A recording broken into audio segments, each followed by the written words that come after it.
This is part 2 of the lost symbol of Ra.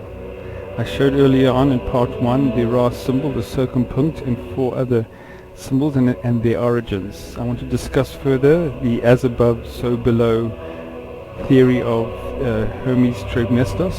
It was the early Egyptian scholar who said that Egypt was the image of the heavens. The whole cosmos dwells here. I then went on to prove that all the pyramids of Egypt, all 50, represent stars in the heavens. The reason for it was to show the X that marks the spot, the ultimate star of the god of Ra. It actually is a real star, and I have the 3 stars that we covered in part 1. They are real documented stars in 3 positions shown today. And I also want to show the origin of the Christmas tree and the connection to the Washington Monument. They both represent exactly the same thing. My hypothesis begins with the Senma tomb in ancient Egypt, a symbol of a circle and a dot, and its connection with the Freemason tracing board on record at the Bradford University in the UK, and the same phenomena of a star and a ladder coming from it, or a beam of light, in the Solomon Key parchment. 3 documents, 3 showing the same pattern of a star with a beam of light or ladder. There is a connection, and this is my hypothesis. It begins in the British Library document, the Clavicula Salomonis manuscript of a cross within a cross. That symbol on the left is the key of Solomon. This is the key in unlocking the secret and explaining what you see in the 10 o'clock position on the actual talisman drawing. I'm pointing to it right here.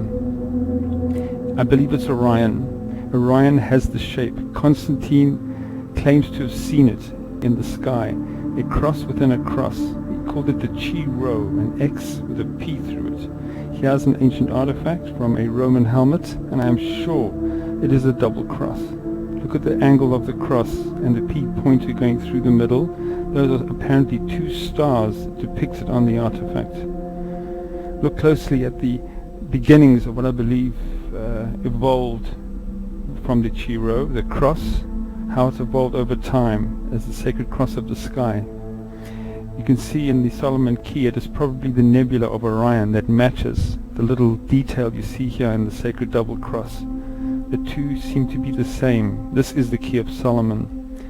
Looking also now at the extra clues in the talisman itself, there are 2 orbs on each side of the star in the middle. I believe it is the Akhet, that is the symbol for the sun, or the sunlight star on the horizon.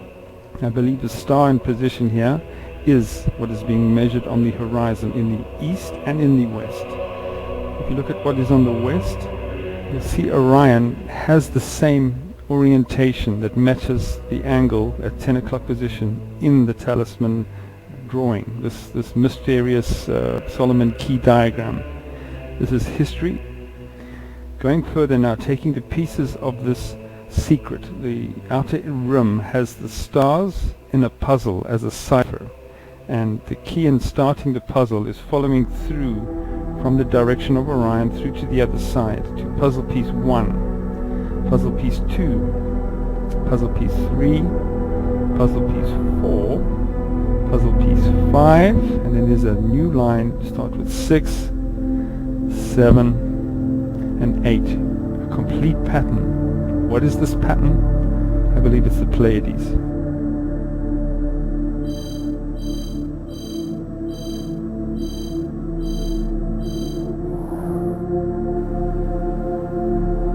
Is it just a coincidence that the Key of Solomon matches the theme in the film Stargate, where the outer rim is the puzzle pieces dial in to get one to the stars, the sacred place in the stars?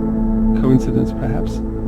We have the western horizon answered with Orion. We have the eastern horizon with the sunset mark now with the Pleiades. That answers the question mark in this diagram. There's the position of Orion on the horizon on a special day. The orientation matches. And on the same day, the Pleiades, exactly as it rises in the upright position as the leg of the bull standing upright. In astronomy, to find the special star position above the horizon vertical, one measures 33 degrees from the edge of Orion's belt vertical to find the star. Is it a coincidence that it's the same degree in Freemasonry that is the highest level to reach a Master Mason? This occurs on the 15th of September, the day that Dan Brown launched the lost symbol. Did he forget that he had timed this day to match? Nothing was mentioned. The story progresses now to Italy. Rome has a secret. If looked at from above, looking at the basilica, it has the Chi Rho in its outer circle. It is Orion. Orion showing the way to the star castle. It is a star map and is in the shape of a key. The two are shown as one. St. Peter points down the causeway with the key in his hand with the sacred cross piece on it, showing the way down to look east. The 7 hills of Rome were not chosen just by coincidence. They fit the Pleiades in this perspective. It's a star map, same as the tracing board, except on the tracing board the key of Solomon is visible on the ladder, showing Orion is in the position looking upright. Looking at the 3 stars on the horizon on Sol Invictus, the 25th of December, a date that predates the Christ. In Rome, Sol Invictus, the Pope waves as he looks down the eastern horizon at the stars. My ancient star map theory is not only of this earth. It means our ancestors came from the stars. What about Mars? They say that there's pyramids on Mars, a human face. Look at this anomaly. Look at the eye on the right hand side. A face. And it is strewn with millions of debris that look like blocks. Blocks that are over 5 meters long. Can we build with 5-meter blocks? Yes, the Sphinx area started like that, with granite and limestone. What are the positions of the pyramids on Mars? What do they look like compared to the Pleiades? Here is the overlay. Note it is a mirror image of it. 3 sun-like stars depicted. Look closely at the anomalies and compare them with the Pleiades. There are almost 30 correlations with size and magnitude. Is it a coincidence? We have Mars, Tikal of the Maya, same pattern. Stonehenge, identical pattern, with the winterborn Stoke Barrows being the anomalies that match Mars. We have the Dendara zodiac disk, Egyptian. The Lalibela monuments built out of solid granite, the churches cut out of stone, same pattern. In Iran, an amazing mountain, the shape of the leg of the bull, points the way to the Tep, a monument that looks like the face on Mars. This brings us back to the Christmas tree obelisk correlation. What about Washington DC from above? Washington has the same pattern as on Mars. The area of Roslyn and Arlington match the leg of the bull illuminated at night. It's almost designed to attract those that came from above to re-land again at our world's superpower by the obelisk, the field, the circular field by the Christmas tree. Note how the pentagon matches the same shape as that on Mars, both having a northern pointer piece. The obelisk has the Ra symbol beneath it. The $1 bill, if you overlay the 2 seals, isn't it amazing that you have the 3 stars above and the pyramid below?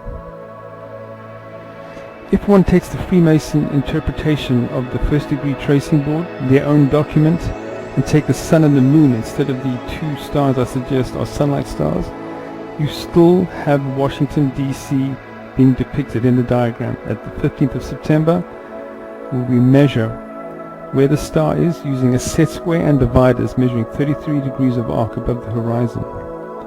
We have beams of light coming down from 3 ancient artifacts. In the Senma tomb, we have it on the first degree tracing board. We have it in the Key of Solomon artifact, and it is the Yule Tree. The Yule Tree goes back before the time of Christ. This is the origin of the Yule Tree. The Yule Tree was chosen for its shape, being conical, putting the star at the top, celebrating this star of human origins. How far back does it go? Well, Sumerian tablets show a man in a disc that flies in a position where the star is in context with the Pleiades. On Sumerian stela, you'll see the bird-headed gods like the Egyptians, with the disc that flies, a crescented world, not a moon, in context with the Pleiades.